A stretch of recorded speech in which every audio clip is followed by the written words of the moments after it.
Okay, well, I think we'll go ahead and get started. Welcome to Wings for Widows' third community call. We're really glad that you've chosen to join us. Each week, we've seen a steady increase in participation, and we're really glad that you're finding this to be a helpful thing. I'm Leanne Lorian. If you haven't met me before, I'm one of the team of volunteers that works with Wings for Widows to make it happen. And our unique little organization has only been around a little over 2 years, but in that time we've been really able to help dozens of people through the most difficult time they'll ever experience. The COVID pandemic has forced us to think in new and innovative ways about how to meet the needs of the community that we serve. And so here we are, attempting to build a virtual community. And we want you to know that you're not alone and that we will do our best to walk with you through this time. Our call will last about an hour this evening. And most of the time we'll dedicate to hearing from our featured speaker, Julie Hull. And then at the end, the last 20, 30 minutes or so will be Tammy Block, who is our Wings for Widows attorney and board member. And she's going to present some vital and very practical tips for you as well. And each of the speakers will take questions, but the way you will ask your questions is by hitting the chat button at the bottom of your screen and typing out your question. That way we don't have overlap and I can kind of field those questions. Let me introduce our speaker. It's Julie Hull. She's the director of Renewing Hope Counseling Center in Burnsville. And she is a speaker and advocate for the wounded. She offers a hope-filled message without sugarcoating the pain. And she believes that each person's story is unique, but it connects us to each other and to the larger story of God's redemptive love. Julie's topic this evening is locking arms with loneliness, tips for pressing on in grief together. So Julie, take it away. Thank you. Yes, thank you so much, Leanne. And thank you everyone that jumped on this call on such a beautiful night.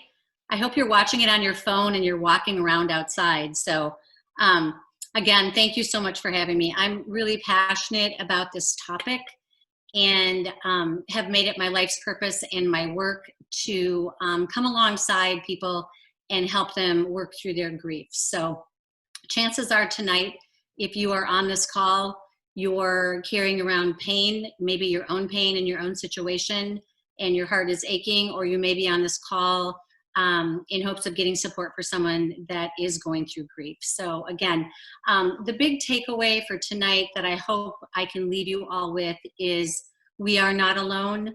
You are not alone. Your story is yours. It's very, very important. It belongs to you.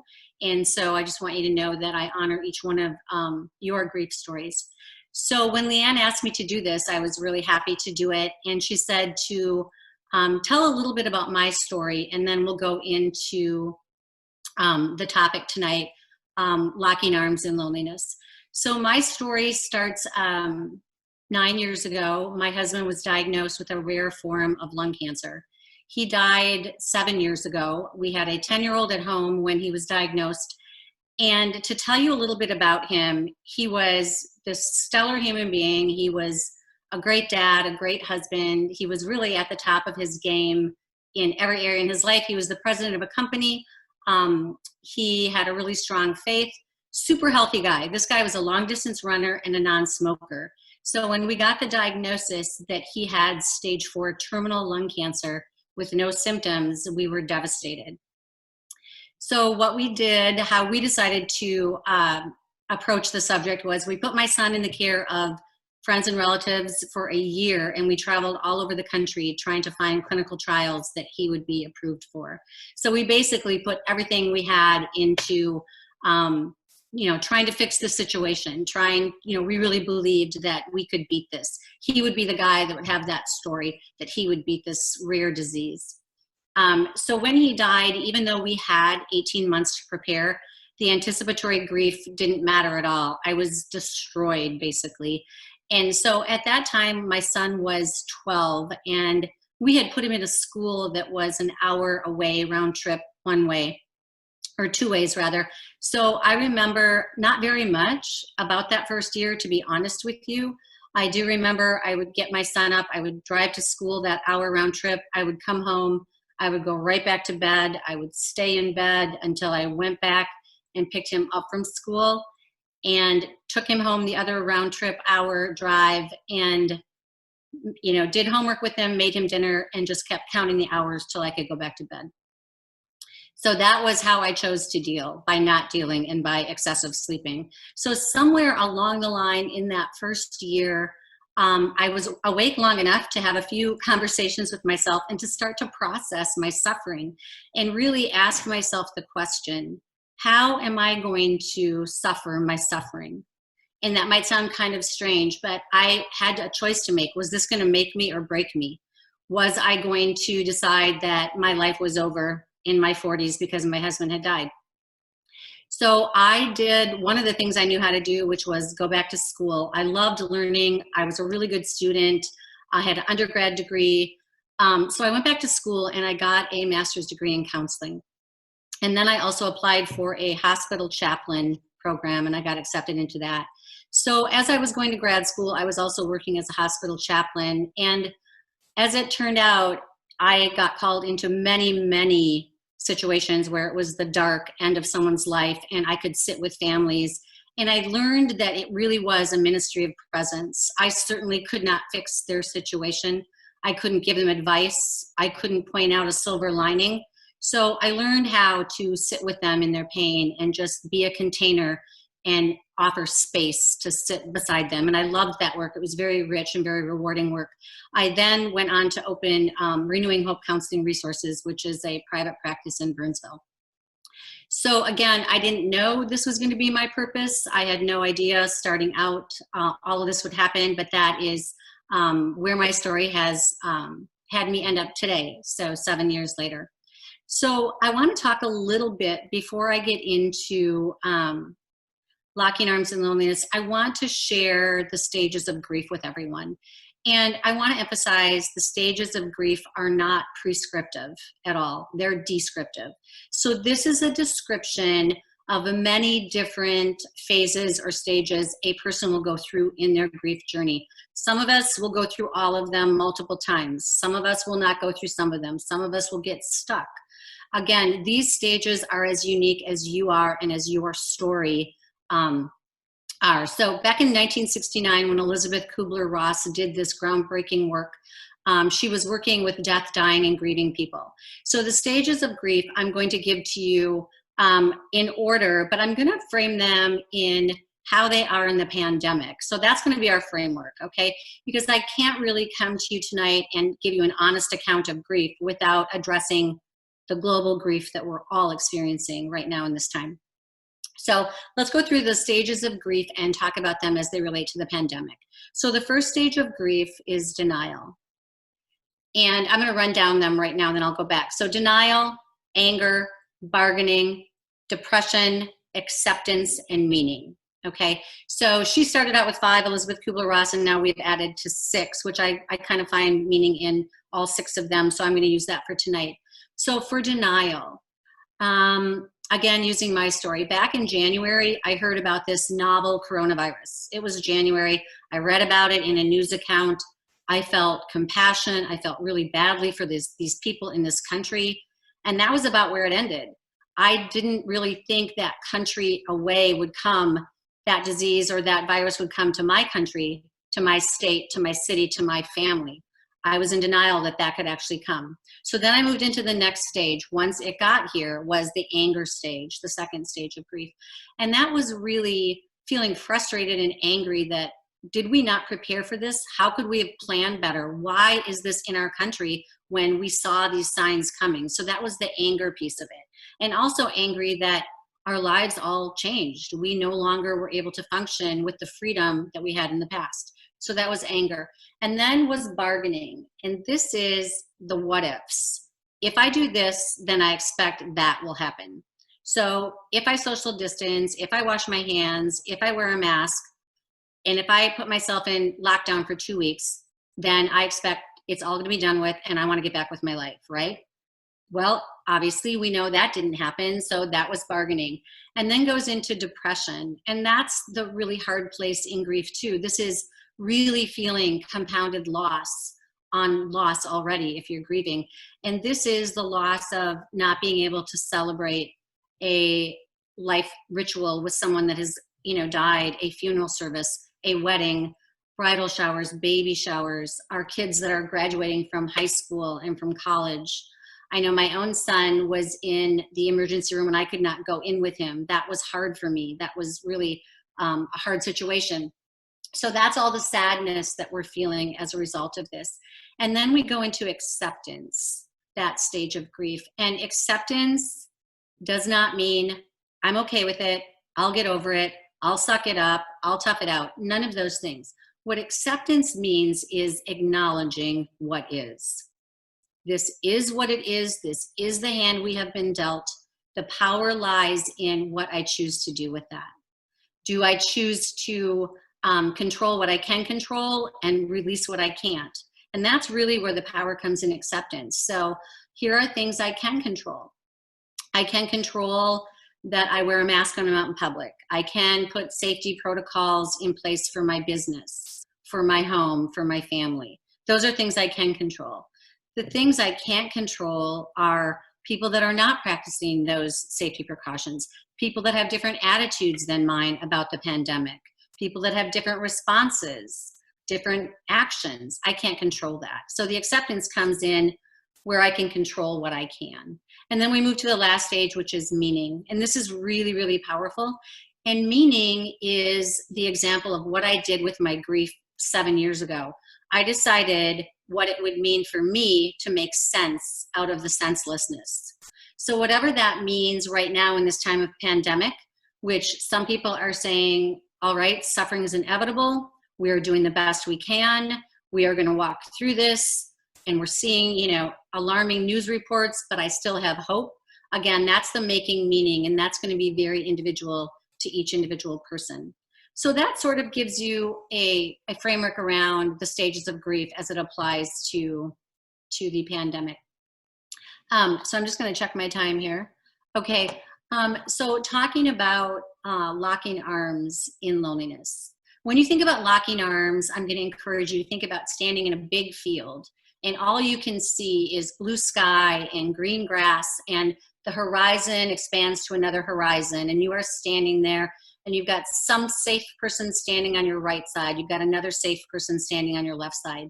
These are people that are your safe people because they will not give you advice. They will not be uncomfortable. They will stand with you in the uncomfortableness of what this is, and this is grief. And so a couple of things to remember also about loneliness. It's very common in grief. It is nothing to be ashamed of. We all will experience it at some level in some season of our life. So giving it a little bit less power and maybe being a little bit less afraid of it and normalizing it in a conversation and being able to say, I'm lonely, I'm not doing that great today. I really could use someone to talk to. Being able to put yourself in those places, and it's hard, it's uncomfortable. And you need to exercise that muscle, that I have a need muscle. And that was really, really hard for me. I came from the school of hold it all together, never let them see you sweat. And that is not healthy in loneliness. That is not healthy in grief. So the first thing I'm going to say in support of that is, it's going to sound counterintuitive, but the first item is give yourself time to be sad. It's a hard emotion. It's uncomfortable. We don't want to do it. But I will say for sure, avoiding it, other than admitting it, is a whole different story in your healing. So if you avoid it, it will come out eventually, and it will come out sideways. A lot of the people that I work with in my counseling practice, what you don't acknowledge and you choose to avoid will come up later. It's just part of grief is lifelong. It changes over time, but be okay to sit with your sadness and give it some space. And then number 2 is get out of your head. And this is a really, really hard one because all of us have, destructive messages in our head. We all have thoughts that can go in a loop over in our heads. And unfortunately, you may have noticed these voices have a tendency to get louder when we're all by ourselves. When we are alone, we're having a conversation with us, and if Julie's talking to Julie and Julie's talking back to Julie and that's all she's talking to, and there's no one to check the facts and there's no lens to pivot to say, is there evidence for this? That can really cause a downward spiral. And that happens to most of us. So I think the inner critic, identify when that inner critic is, taking control of the situation and the conversation rather in your mind, and boss that inner critic around. Just say, no, I am not going to believe that. I'm alone tonight and I was alone last night. So does that mean I don't matter? Everyone's forgotten about me. All of those things. Those are all messages that we can get totally in a loop in our head. So following right on the heels of that is number 4, which is open up to someone. Tell someone how you're feeling. Be vulnerable. It takes so much more strength to be vulnerable than it does to hold it all together. So, identify that safe person, and you will know who that safe person is because they will be able to sit with you in that messy pain. They will not want to fix you. They will not want to apply a silver lining to your situation. They will simply sit with you and listen. And that is so, so valuable. And that's something that we can do for other people too. Not that, we want that for ourselves, but then be able to give that to someone else too. And to really, truly be seen. We're flawed, we're imperfect, we're messy, but to truly let someone see you create such a deep, close communication. And then the 5th one is be generous. And that is focus on someone else other than yourself. And it's very healing and it's very liberating to say, I am done thinking about myself and all the things that are lacking right now. I am going to call a friend and see how they're doing. I am going to volunteer online. I am going to cook a few meals. And I have a friend that's a great, great cook, and she goes and delivers no contact meals on the front steps of her friends that she knows are going through a hard time during this time, and that they're also grieving during this time. So again, be generous with the time you do have if you can, and you will bless someone so much, and you will also receive a blessing on that. And then the next one is keep a gratitude journal. And super simple. I know we've heard a lot about it. It really is healing. There is something about taking what's here and in your heart and actually putting it to pen. It's the actual mechanical therapeutic benefit of writing something down that you can go back to. This morning in my gratitude journal, I was so thankful that I woke up and I feel fine. I had no health concerns. I was thankful for my dog. I was thankful that my son woke up today and he wasn't sick. I was thankful that it wasn't raining today. Just all of those things. What that does is it forces us to go into the present moment. I'm not thinking about the past, what ifs. I'm not thinking about the future, what ifs. I'm really in the present moment. And then the next one is practice self-compassion. And I know that it's a lot harder to be tender with ourselves than it is. We have a much easier time being tender with our kids and our parents and our family and our friends. But please be kind to yourself and mind what you're saying to yourself. And if you don't show up for yourself, you can't show up for anyone else. So really value that, showing up for yourself. And then let's see, the other one is create a moment of connection in the present moment. So I have a really great story about this. And a friend of mine just recently texted me this reminder, and it was just a moment connection in the moment. She said, I'm not gonna let this go. I'm gonna send it to her. And so what happened was when my husband died in February, this was March, and I'm standing in my kitchen sink, I'm looking out the window, and I see this little tiny purple in my backyard. And so I go out to investigate and see what that is. And in March in Minnesota, if you live here, you know that that's often a time where there's muddy snow and icy snow and it's gray and it's dismal. It's not the most inspiring time to be going through a really hard thing in your life. And so I kneel down and I see this tiny little crocus, and it was weak and fragile, and it had pushed up through the ice and through the snow. And that was so powerful to me. That gave me so much hope. And I just thought, that is a total metaphor for my life. I mean, I felt very weak and fragile, and I knew that I had to keep growing, and I had to keep going to the light and looking for that light. So that was, and it's actually the logo in my counseling practice, is this purple crocus. But anyway, so just this past March, a friend of mine found a crocus in her yard, and she texted me right away, and she said, "Oh, I saw this today, and I thought about you, and I thought about your story." And what that did for me was, it made me think, someone still thinks about me. Someone actually thought about me today. And that was huge. And it took maybe 2 minutes for her. So when you're thinking, when you see that funny show on TV and you think of something funny to share with someone, or you think of a good memory you had with a loved one and it made you smile and it warmed your heart, share that. Just reach out right in the moment and share that. That's a really good connection right now. And we really need meaningful connection at this time. And then the other thing is deep breathing, which as a therapist, I do a lot of deep breathing practices. And comes to find out, when we take a deep breath, more carbon dioxide gets into our bloodstream, and it goes to the brain, the part that modulates the anxiety and the fear, and it calms us down. So do take a couple deep breaths. Do pray. Do meditate.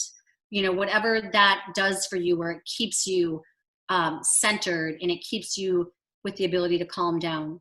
And then I would mention this one too. Be aware and identify of the unhealthy ways of coping.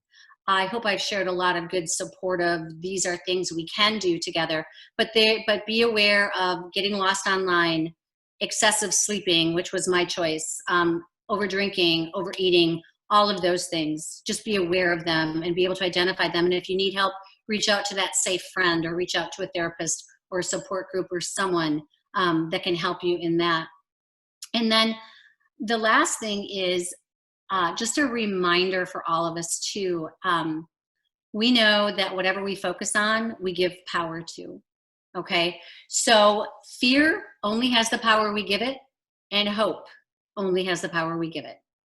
Okay, hope works the same way. So I'm going to ask you to take the power you're giving to fear and loneliness and hand it over to hope. And it is a constant reminder. Put a sticky note on your counter in your kitchen, put it on your bathroom mirror, because it needs to be a practice. It needs to be something intentional that we remind ourselves of. What am I going to focus on? What am I giving my power to today? Is it going to be the fear and the loneliness, or is it going to be hope? And, you know, like I said, it both works the same way. It's our choice to decide that. So I think the other thing too tonight that I want to recognize for each one of you that jumped on this call, recognize and appreciate your resiliency. And you might not think that applies to you. I had a client recently that said, resilient? I'm not resilient. I haven't taken a shower in 3 days, and I've eaten the same thing the last 2 nights without even cooking it for myself. And the fact that you got on this call tonight, that shows at some point you had a thought that maybe you would get a question answered tonight. Maybe you'd get a little ray of hope tonight. Maybe you'd feel a good connection tonight. You did a step towards resiliency tonight by getting on this call.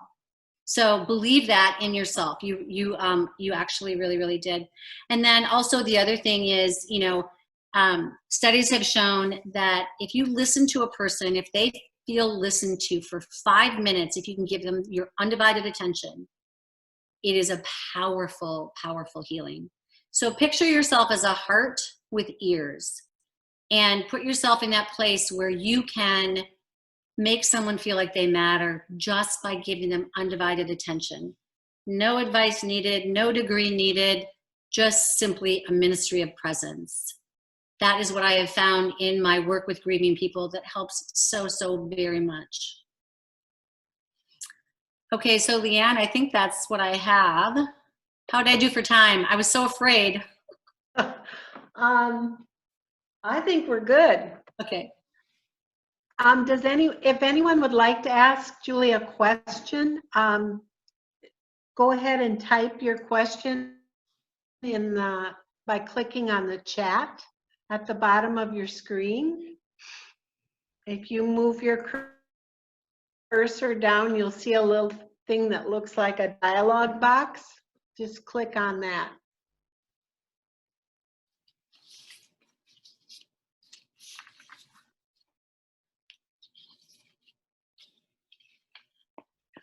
Wow, you did such a good job. No one has any questions. Yes, I'm muted myself. Can you hear me? Yes. I don't know how to do all the fancy stuff on the computer, so all I know how to do is unmute and mute. So Who is this? this is Linda Mackey. Oh, hi, I was Linda. here I last see you. time. The only reason I might cut out early is I took a fall today and I hurt my ankle. So I'm elevating it in my chair here. So that's why I look so casual. But What was your question? my question wasn't not so much a question, but the thing about the waves, it's like they come and they go, and you feel like you've been through something and you're going to be done with it, but you're not, and all of that. And now, it's been a year and a half, or so since my husband passed, and I find that some days it feels even harder. And I do surround myself with people that I care about. I have a group at church that I'm connected with, and I have family that care about me, and I do reach out and I do all that. But at the same time, you come home and you go to bed alone at night, and I've got my cat, which is a good thing. But I'm just, how do you make it easier? I try to tell myself the messages, the positive messages, and turn the negative into the hope, and do all that. I know those techniques, and I know the deep breathing, and I've done yoga, and I know the techniques, but it's just like when I get in that bed at night, I'm alone, and when I get out, I'm alone. And that, I guess that's not really a question, but that's what I had to share. Julie, do you want to address that? I do. I really appreciate what you said. And I'm just, when we think about the difference between empathy and sympathy, I want to make that distinction. Sympathy is feeling sorrow for someone. Empathy is sorrowing with someone. And I am sorrowing with you, Linda. I truly am. I'm right there with you. And I will tell you that, grief gets different. It's a lifelong process. And I know that might not be the answer you want, but unfortunately, we don't get to, find closure. That is a complete misnomer. We don't get to wrap things up in a big bow and say, we have arrived in our grief story. So it does take time. And I also think the whole time heals wounds, that is a crock. I do not believe that at all. Here's what time does. It gives us time to process. It gives us time to pray. It gives us time to reflect on all of those things. So again, I wish I had a better answer for you, but it sounds like you're doing the things that are helping, and it will take time, and it will change as the years go on. I'm grateful you have emotionally safe people to share it with. Thanks, Linda. I have another question from another person that is in. She is struggling because she lost her husband and then she lost her daughter within the past year. And she's feeling very much overwhelmed by the grief that she's experiencing. I think she feels hopeless. Mm-hmm. Do you have? And what is her name? I'm sorry. Oh, well, I'm not sure if everyone wants to share her. Oh, okay. That's okay. Okay, so what I would say to this person, to you, is you're experiencing complex grief. This is grief upon grief. And again, I am so, so terribly sorry that this has happened to you. I want to hold pain with you. I would say, if you have a safe person you can talk to, or a support group, someone that can come alongside you and listen to you. If you're the kind of person that wants to talk excessively about your people that you've lost, find that person that wants to listen. And it's okay to talk a lot about them and all of those sorts of things. So, and be kind to yourself. You have had an amazing amount of suffering and pain. And so I do hope you can find some help. And if you need to, reach out to someone that can help you professionally or at your church or at a support group.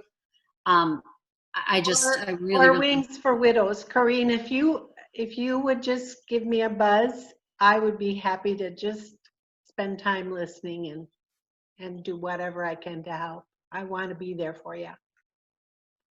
Another person has asked if you could talk a little bit about the neurology of grief and loneliness. The widow fog, I think, is what the neurobiology, maybe? I think it's maybe neurobiology. Yeah. Okay. I said the wrong word, yes. That's okay. Yes, so I will tell you for sure, this is researched and proven, and we know a lot more now than we ever have about what grief does to the brain and what trauma does to the brain. So we have a rational brain and an emotional brain. And in our rational brain is, all of the scientific sequencing and the things that make sense and the rational things.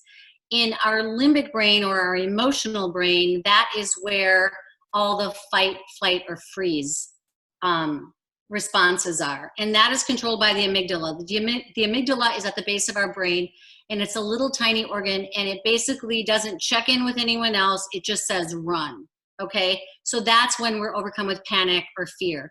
And in a situation where there is actual fear, God designed it that way to protect us. But when we are in emotional distress, we have actually had our neural pathways changed by trauma. We need to rethink and reprocess our thoughts to get a hold of them. So there's a lot of work being done.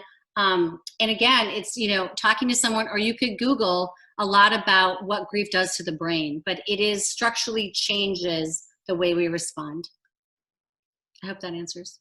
Mm-hmm. I think we have time just for one more question that came up. How do you respond to the thought that the Kubler-Ross stages are intended for those who receive the diagnosis of a terminal illness versus those who are mourning somebody who has already died? Are there other paradigms of grief for us who are the ones that are living? I read it as it's written, so. Absolutely. I think the intention of her writing the study was her work in dying and grieving people, okay? That hasn't changed. We're all going, it's inevitable. We're all going to suffer. We're all going to feel grief. So I'm thinking the intent of your question is, how do we apply the stages of grief to those of us now that are, can you reframe that again, Leanne? I lost the second part of that. Were her stages intended for those who received a diagnosis of terminal illness versus those of us who are mourning somebody who has already died? Yes, they were initially intended for people as she worked with them as they were dying, to help them have them some framework for going forward in the dying process. So that's why, like I said, we use them now really loosely and as a description. It's not a prescription. So there's a lot of really, really good books. And if you want, Leanne, I have two right away that come to mind, by David Kessler, who's done a lot of work on this very same subject. And I could, I'll send those to you so you can give those out to the widow. I could post them on the website. Yeah. I've got a lot of really good resources that it's a very complex, thing to work through, obviously. So that would be good. Well, thank you, Julie. I really appreciate, very practical and very helpful. I think we'll move on to Tammy. Tammy Block is our Wing for Widows attorney. She has her own practice and she focuses on estate planning, probate, and small business law. She's worked with clients and also works with lots of nonprofits in the Twin Cities for the past 20 years. She has built her legal practice around the concept of lifelong relationships. If you want to know how smart she is, she graduated with a degree in medical technology from the University of South Dakota and then got her Juris Doctor degree at DePaul, and then her MBA at St. Thomas. Boy, Tammy, I didn't know. I'm impressed. I know her, so I can kid her. Anyway, I'm going to introduce Tammy. She's going to talk a little bit tonight about property and ownership. Thank you, Leanne. Julie, that was a good presentation. I have to tell you, when you talked about the deep breathing, I actually did a breathing so thank you for that. So Leanne has asked me to talk tonight about the property piece of probate and estates after your loved one passes away, after your spouse passes away. Some of what I'm going to talk about tonight, we're going to talk about what you can do now. Some of it, I hope that you will share with other women that may not be widowed yet to help them to stay out of situations which are hard to handle when you're going through the grieving process. So the first thing I want to tell all of you is, if you have real estate, you own a home, you own a cabin, those types of things, please go and check your deed if you have that, so that you can see how that is titled. Hopefully it was titled as joint tenants with you and your spouse. Uh-oh, the dogs are howling outside. With you or your spouse, and then you can move that directly just to you. If it was not titled in yours and your spouse's name, and it was titled just in your spouse's name alone, please talk to Leanne to reach out to me so that I can talk to you about how to handle that situation. In the state of Minnesota and in the state of South Dakota, they are not my dogs, by the way.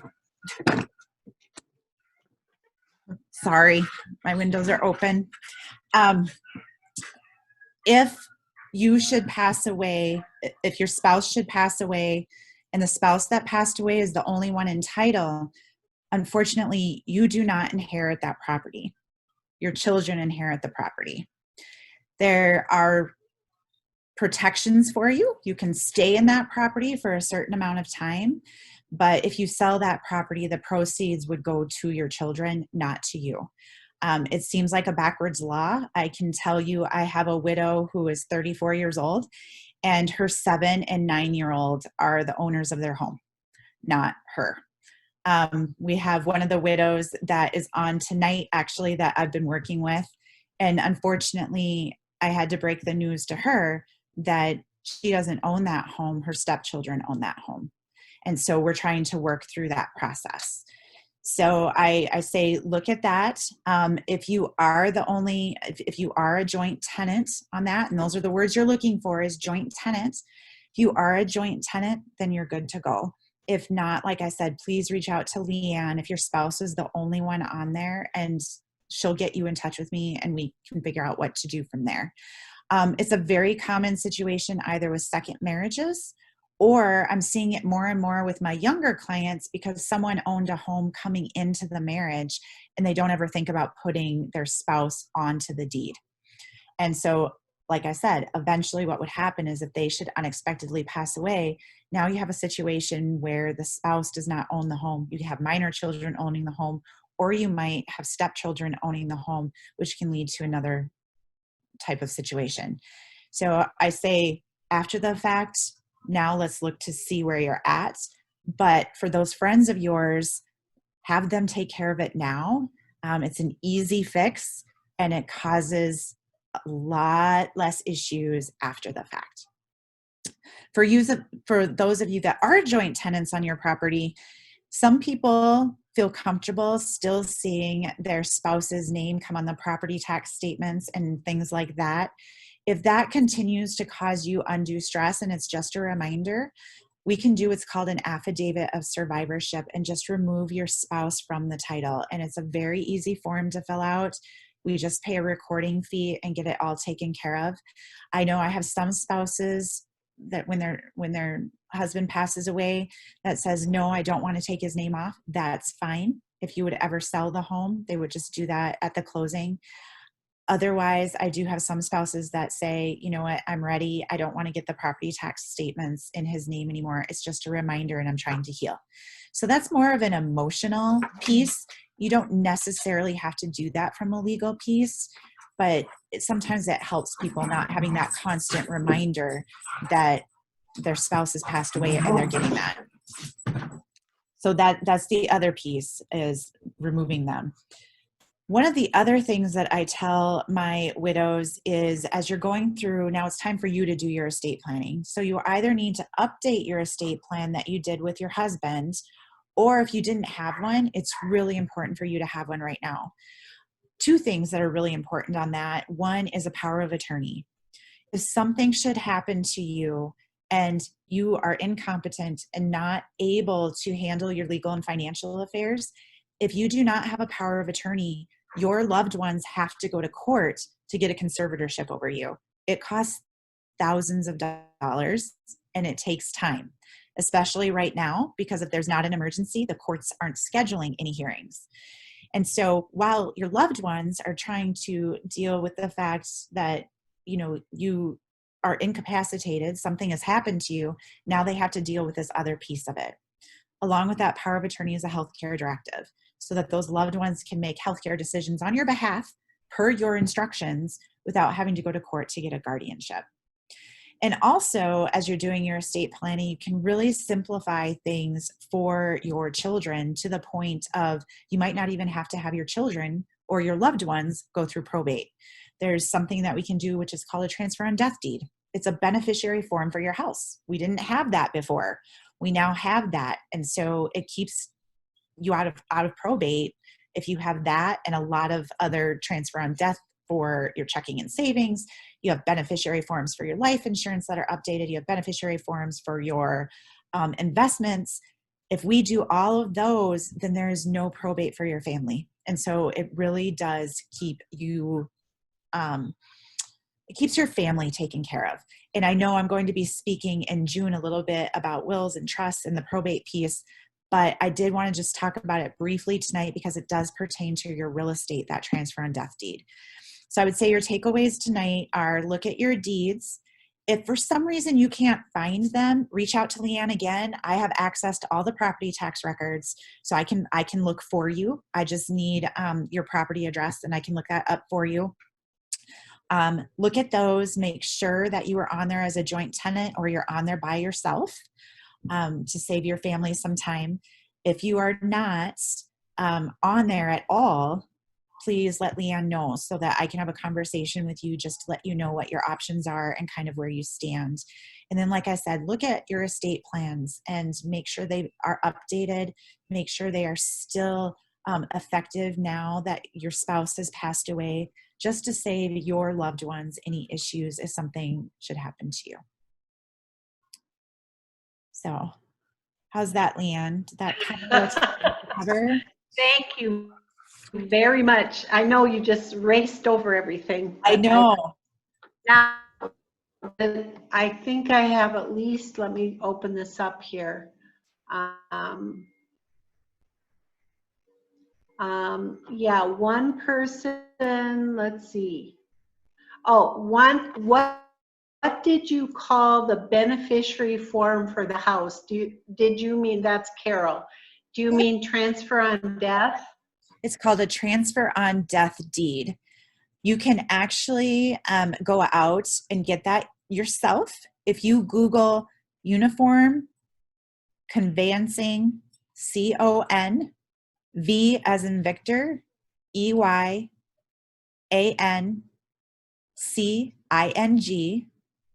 forms, Minnesota. You will see if you page down, I think it's the second page, there's a listing of a whole bunch of types of deeds. On the second page, there's one that's called a transfer on death deed, and it would be the one that you would choose for unmarried. And basically you fill it out. You put your name in there. You put in there whom you would like to receive the house if you should pass away. You should probably talk to someone about that, especially if you have minor children. How do you take care of that? And then have the legal description for your property. And then you just have to get it signed and notarized. I can give Leanne that link as well. I do recommend that if you're filling it out, I'm happy just to review it and even talk to you about it, just to make sure you're filling it out correctly if you want to do it on your own. I'd say about 25% of my clients feel comfortable doing it on their own. They have adult children. It's very clear cut and they're good with that. Probably the other 75% either have me do it or they fill it in and then we walk through it together. But especially if you have minor children that you are gifting to, or you have special circumstances, we'll want to talk about the best way to do that. But it is called a transfer on death deed. Okay, another question that came up, do you recommend a trust? We're going to talk about that on the 3rd. Yeah, we'll talk about that on the 3rd, and I'll go into more in depth. If you aren't able to make it on the 3rd, please let Leanne know, and I can help you. There are certain situations where I do recommend a trust. I used to do trusts a lot more when we didn't have the transfer on death deed because it helped us to avoid probate. Now that we have the transfer on death deed, we don't have to do them as often, but there are still circumstances where I do recommend one. Okay, you know, the link that you mentioned, I think we can put that right on the resources tab on the Wings for Widows website. I'll send that to you, Leanne, then. Okay. Yeah, and then, so I don't know if you, all of you know that we have a resources tab on our website, and you'll find all kinds of information there in all different categories. So we'll definitely put that link there so you can access it. But I wrote down the person that specifically requested it. Let's I have a see. question, if I could Yeah. just ask it. Yeah. I am Linda, and I redid my healthcare directive. We didn't have any property, but I redid my healthcare directive. And as long as that is notarized, is that all I need to do with it in terms of, you know, people that are responsible for me? Yep, as long as it's notarized. I do recommend that you give a copy, you keep the original, give a copy to your healthcare provider, whatever medical system they're in. Now that will be that in that entire medical system. So if it's Fairview, it'll be in the entire Fairview. I do recommend that you give a copy to whomever your healthcare agent is if they aren't living with you. And then I do recommend that you also put one in your glove compartment. So if you are traveling somewhere, you get into a car accident, or if you travel instead of fly, they will check your glove compartment for that. One other thing as well is next time that you go to renew your driver's license, if you have to look really close on the form, it's down towards the bottom in small print, but they will ask you if you have a healthcare directive or a living will. If you mark that, they will actually put it on your driver's license so that if there is an emergency and when they go to look for ID, they will see that that is there, and they will start to ask when they call loved ones if they can get a copy of that. So it just does give them awareness that you do have one. Okay, thank you very much. That's helpful. Yep. Any other questions? And I did invite Tammy back next time to talk about wills and trusts. So tune in next time. And then, of course, at any time, if you need questions answered or you need some additional help, Wings for Widows, that's what we're here for, is to help you with these kinds of major decisions and information that you need to make good decisions. That's why we exist. So if you haven't taken advantage of the coaching that we offer, we're doing it all virtually now, so it's pretty pain-free. You don't even have to get dressed from the waist down if you don't want to. It's pretty easy. And here's another wonderful benefit that occurred to us. We can have a family member from somewhere else in the country, or one of your kids who doesn't even live anywhere nearby, come in on the call with you. And wow, I think that's a tremendous benefit, because if you're not processing things well, you're not hearing everything, it's so helpful to have someone else there taking notes or helping keep you focused through the whole process. Coaching usually takes about, well, we let you kind of decide, but we usually do it in about 3 meetings. Sometimes it takes a little longer. But if you haven't taken advantage of that, please do go on the website, do the progress check, and that will get you started with one of our coaches. I wanted to also announce next time on June 3rd, our speaker is going to be a man for a change, Pastor Steve Zare. Pastor Steve was his wife's caretaker for many years. She died in 2018 after a very long illness. And his topic is going to be redefining yourself after the role of caregiver ends. And I know a lot of you have been a caregiver for many years, and this may be a very helpful, and he's in the trenches too, finding his way forward with that very same thing. So I hope you will join us again on the 3rd. You'll be getting some email invitations. Just go on the website and register. And then again, Tammy will be coming on and doing wills and trusts. So if you have questions about that, jot them down ahead of time. Anybody else have a question? Otherwise, I'll let you go. Enjoy this lovely evening. I hope you can get outside a little bit.